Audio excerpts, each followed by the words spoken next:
Gusto kong tumulong kay Kylene kasi defenseless siya, voiceless siya.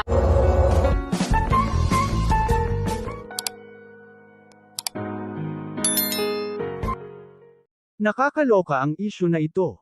Dahil sa ginawang pagpo-post ng isang video ni Jackie Forster, patungkol sa hiwalayan Kylene Alcantara at Kobe Paras, hindi nakapagpigil si Christian Albert Gaza, at naungkat ang matagal ng issue patungkol kay Jackie Forster.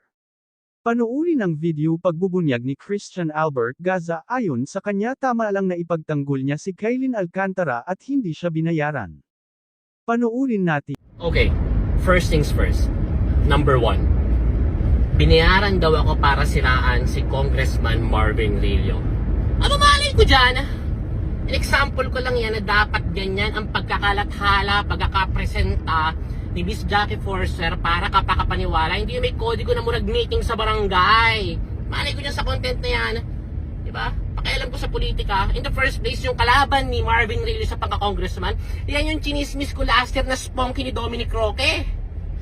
Oh, ano naging binayaran doon?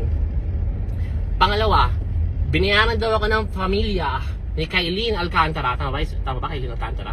Para depensahan siya at siraan ng mga paras at siraan si Jackie Forster. They cannot afford me! Mayaman ba yan? Kaya ba nilang bayaran ng milyon-milyon para depensahan sila? I'm doing this voluntarily kasi alam ko yung pakiramdam ng isang tao na ginagawa ng kwento at minamanipula ang publiko porque may mga pangalan kayo, you know.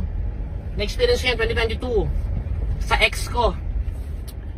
Yung in-upload na video at kwento, 90% imbento as in. At alam ko yung ganong feeling, kaya gusto kong tumulong kay Kylene kasi defenseless siya, voiceless siya. Dahil isa pa lamang siya nagsisimulang celebrity, pero binabangga niya yung mga malalaking pamilya kagaya nila Carmina Villaruel, nila Mavli Gaspi, Kobe Paras, Benji Paras, no, Jackie Forster. So alam ko yung pakiramdam, kaya tumutulong ako sa kanya.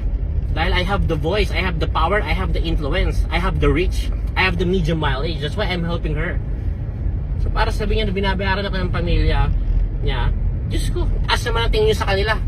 Makakapagbayad ba sila ng milimilin sa akin? Mukha ba akong 50,000 per post? Of course not! Di ba? Prangkahan na tayo, totohanan na lang tayo.